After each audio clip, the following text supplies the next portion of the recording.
cheap, good, current graphics cards. Now there's a phrase I haven't heard in a long time. It's one of those pick two situations where you can get cheap and good but not current, cheap and current but not good, and current and good but not cheap. If you're willing to trade off having the latest and greatest to get good value for your money, the list of candidates under £200 is pretty short. If you want great performance in games both old and new, and enough VRAM for 2023's most demanding titles, I'd argue it's a list of one.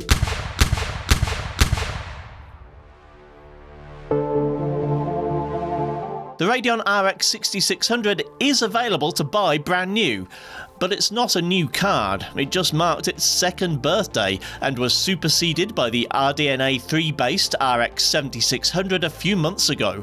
Nevertheless, it's still in stock pretty much everywhere and occupies a very attractive price point. AMD have gone on the record to say that the RX 7000 series is now complete, so we shouldn't hold our breaths for an RX 7500 XT to fill in the lower price bracket. Unless AMD discontinues production and forgets about that market segment altogether, I guess the RX 6600 is here to stay. Being RDNA 2, this GPU isn't quite at the cutting edge of the Radeon feature set.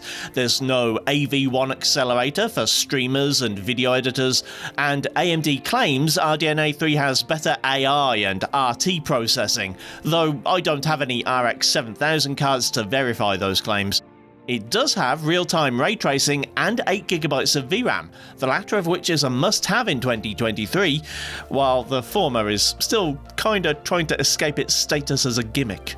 That 8GB of VRAM is clocked at 1750MHz and operates on a 128-bit bus, which is quite a downgrade from the previous generation of RDNA, but is offset by a 32MB level 3 cache, aka Infinity Cache. When I tested the RX 6500 XT last year, another card with a very limited memory bus, I found that it had some streaming issues with Halo Infinite and Control. So before anything else, the first thing I did on installing the RX 6600 was to run the opening scene from Control to see if the problem was repeated.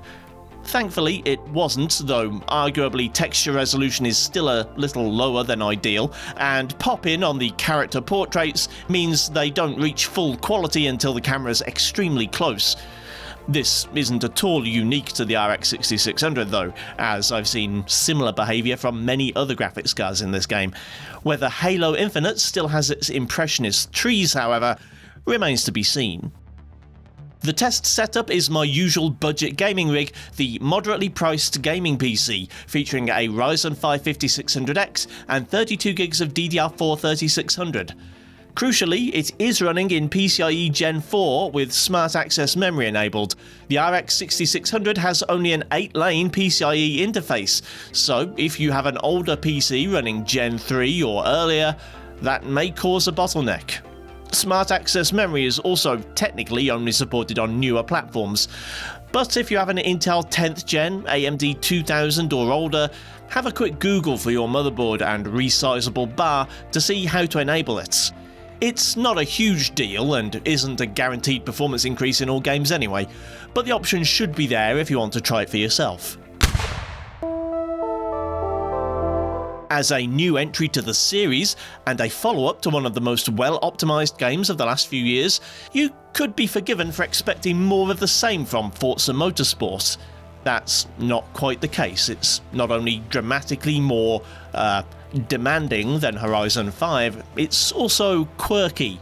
Not in a fun way, but a frustrating one. The game has lots of dynamic settings in the menu that, to a benchmarkist like myself, serve only to obscure what's actually being applied, and the game needs to be completely restarted each time settings are changed to make sure they have in fact taken hold. It has a frame rate cap, even when uncapped is selected, and it's limited to your display's refresh rate, which for me, as I'm using a capture card, happens to be 60 FPS. The RX 6600 can produce a mostly 60 FPS experience at 1080p high, with Ultra falling to the low 50s and Medium being the quality setting of choice if you want to guarantee 60. In my time racing so far, I found that sub-60 frame rates can be quite jarring, even with VSync enabled as recommended by Digital Foundry. So while high looks pretty good, it can potentially make you feel a bit ill while racing. Also, regardless of the quality setting, the rather ineffective anti-aliasing means I can't quite shake the feeling that it's not really rendering at 1080p. On a more positive note, however, the collision sounds from this game make Doom Eternal sound like soft rock. I imagine the intent is to make you less inclined to ram other drivers, but I think some people will have the exact opposite reaction. After a somewhat fraught launch, The Last of Us on PC is now behaving a little more like it should have from day one. That, or we've all become so acclimated to shoddy PC ports that it doesn't seem quite so bad anymore. Still, 8GB is very much the minimum for enjoying this title at a decent level of visual quality, and I'm glad to have it on the RX 6600. At 1080 high, the VRAM isn't exceeded, and performance is okay. It almost hits the 60fps average, though for large parts of the benchmark scene it is running in the low to mid 50s.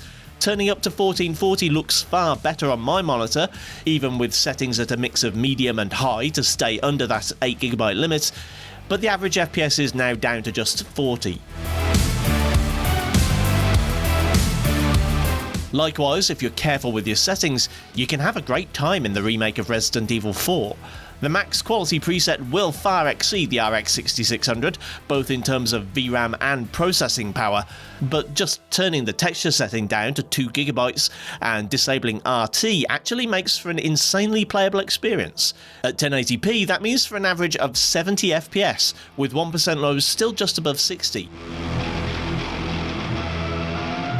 Whereas time has been kind to some of this year's jankier ports, the same isn't true for Jedi Survivor. Maybe if you hold a better CPU like a Ryzen 7600X or i5-13400, you might get better frame times than this, but averages are still lower than one would hope. At 1080 high, we're stuck at just a couple of frames above 50 FPS, meaning you'd either want to drop settings or add FSR if you're aiming for 60. Of course, this style of game might not demand a constant 60 FPS, and you might prefer to trade in a few frames for some more detail. And, well, the average at 1440 high is above 30 FPS, but the frame time graph is still pretty spiky, and lows are below 30.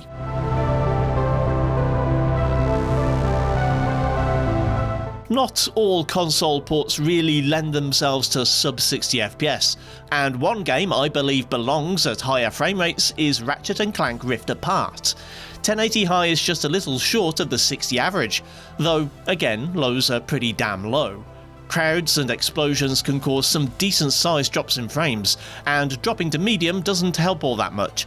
At 1080 the average climbs to 75 FPS, but lows remain at about half that. The most similar GPU I've tested in this game is the Vega 64, which scored lower averages but higher 1% lows. That might imply that memory bandwidth is an issue, as the Vega has HBM on a 2048-bit bus.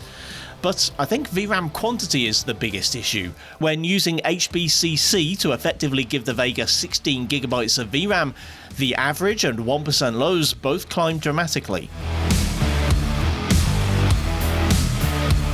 I might not have picked the most representative area to benchmark for Starfield. This scripted scene from early in the game is less CPU intensive than Outside in New Atlantis or Aquila.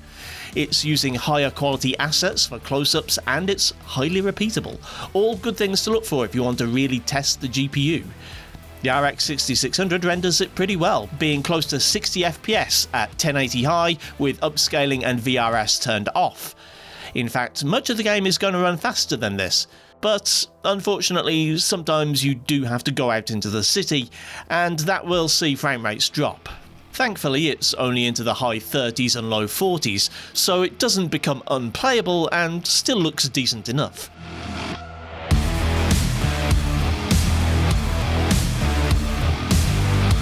While Motorsport is gleefully burning the series' reputation for being well optimised across a range of different hardware, Forza Horizon 5 still exists. There's plenty of room to adjust quality at 1080p. At the Ultra preset, the built-in benchmark cruises at close to 100 FPS, And while in my opinion the Extreme preset doesn't have much to offer visually, it can still run at above 60 FPS most of the time, so the point is fairly moot for anyone on a non-high refresh monitor. At 1440p you might want to stick to the Ultra preset, as the 76 FPS average and 67 1% lows are very playable, and increasing settings further will certainly not be.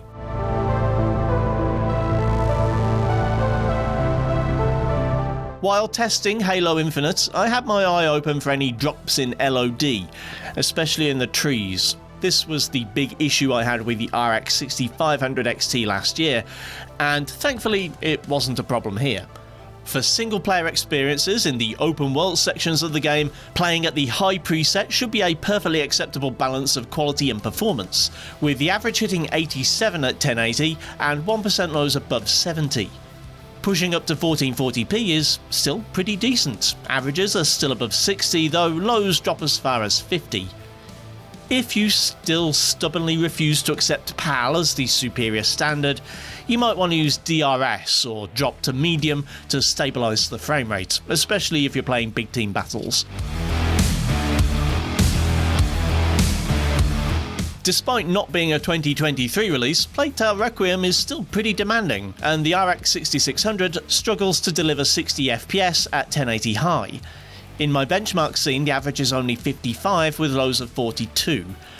I prefer not to drop quality settings in this type of game if I can avoid it, and I'd probably be happy with that sub 60 average, though the tools are there to help you get to 60 if you absolutely have to. At 1440 you're aiming at a 30 FPS target, and the 6600 can actually hit it pretty well. Averages are 36, with 1% lows of about 29. When I tested the next card down in the RDNA 2 lineup last year, it struggled to hit 30 FPS in Cyberpunk at 1080 medium. With that in mind, the 6600 does fantastically well. At the high preset with FSR disabled, the card can push over 60 FPS on average, with 1% lows of 50. It can even deliver a 30 plus experience at 1440 high, though I'd probably suggest a drop to medium or some quality FSR, as I don't consider Cyberpunk a good candidate for 30 FPS gameplay.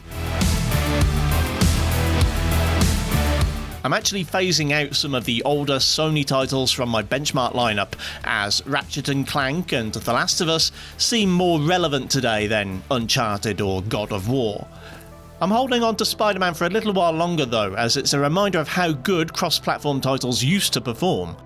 The average frame rate hits 100 FPS at 1080 very high, the game's max rasterized quality preset. Lows are just 58, partly as a result of some of the more intensive cityscape moments, and partly because swinging down Broadway always causes a bit of a spike in the graph. At 1440 you don't really need to drop quality either, as averages remain at about 70 FPS. If you're at all competitive in Fortnite, you'll probably be playing in performance mode, whereby the RX 6600 is mostly overkill. With the Ryzen 5600X in this build, it can push 265 frames at 1080p without breaking a sweat. In DX12, however, with some of the nicer visual settings, it's possible to tax this card quite heavily. At 1080 competitive settings, it still comes pretty close to 240 FPS. But turning up to high, minus the nanite and lumen functions, that drops to just 130. It still looks excellent and plays pretty well too, barring the standard UE5 shader stutters. However, turning everything up to epic is devastating. Even without hardware RT enabled, the average is now in the low 30s and the 1% low is just 11 FPS. From other recent testing, I found that Call of Duty Warzone can be CPU limited by the Ryzen 5600X at about the 140 FPS mark.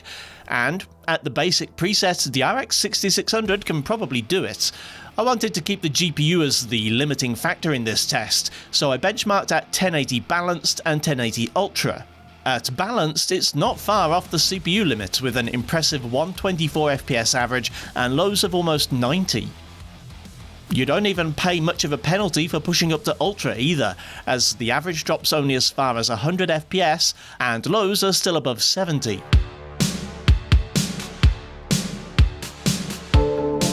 With the main benchmarks out the way, I wanted to quickly try a few games with RT enabled to see if the 6600 can actually showcase that feature at all. There's not a whole lot of point enabling RT if you're gonna drop other settings to keep the frame rate from falling in the toilet, so this is kind of a pass-fail situation. Although ray tracing isn't very demanding in RE4R, it's a step too far at the max presets. Even dropping textures to 1GB can't help smooth out performance, even from one outdoor section to another, and textures occasionally fail to stream properly. The RT presets sadly makes Leon's hair look a bit greasy, but if you can tolerate that, you'll be able to enjoy almost unchanged performance from max quality without RT. So RE4 gets a pass, even if its ray trace reflections aren't exactly a big deal. Jedi Survivor has both RT reflections and lighting, and that makes an already demanding game even more so. The 52 FPS average at 1080 high drops to 35 with RT turned on, and lows drop into the 20s. I wouldn't play like this, not without dropping resolution scaling or quality settings, so I'm calling it a fail.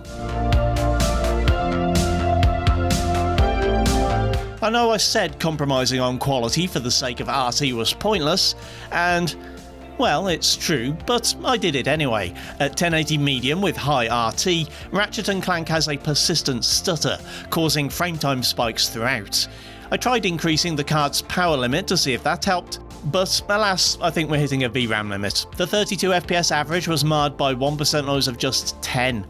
Even without those spikes, there are enough drops into the 20s to make this hard to play. Fail. Every time I mention Forza Horizon 5's RT, people like to correct me in the comments that it only works in Forza Vista or photo mode. Well, it was added to gameplay in November 2022 with the addition of the Ultra and Extreme RT settings, which, in fairness, aren't applied automatically at their respective presets and do have to be manually dialed in. At 1080 Ultra, the impact of performance is negligible, going from 96 to 89 FPS. Even at Extreme, it remains playable enough for most, although lows do drop below 60. Even 1440 Ultra with Ultra RT is still smooth, so I'm giving this one a pass. RT shadows bring Plague Requiem to its knees in this one. At 1080 high, the game collapses from 55 FPS to 25, with lows in the middle teens. Big fail. Radeon GPUs aren't really up to the task of handling Cyberpunk's RT. The RX 6600 can barely give a 30 FPS average at RT medium, and that preset doesn't even include reflections.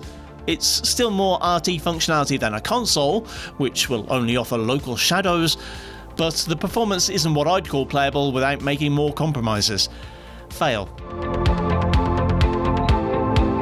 Finally, Spider-Man's RT reflections are still fairly demanding on the GPU, but we are starting from a fairly strong position without RT in the first place, meaning for a 60 FPS average at 1080 very high. Lows aren't exactly comfortable, however, lingering in the mid-30s. This is arguably a pass, though I'm not sure everyone will agree. The Radeon RX 6600 might not be a 1440p powerhouse or a showcase for hardware ray tracing, but for the average gamer with a 1080p monitor, it is a pretty good deal. It's similarly priced to the RTX 2060 on the used market, and it beats that GeForce in a majority of tests. However, like the 2060, the 6600 falls short of AMD's old RX 5700 XT in almost every test. And if you're shopping on the used market and don't think you'll miss ray tracing, that first-gen RDNA card remains a better buy than either, in my opinion. On the new market, however, the only real competition comes from the half-decade-old GTX 1660s and the brand-new Intel Arc A580, which, at least in the UK, is currently vaporware. In my opinion then, the RX 6600 really has no competition at all. Thanks for watching, kindly do the usual YouTube things if you feel so inclined, and I'll see you next time.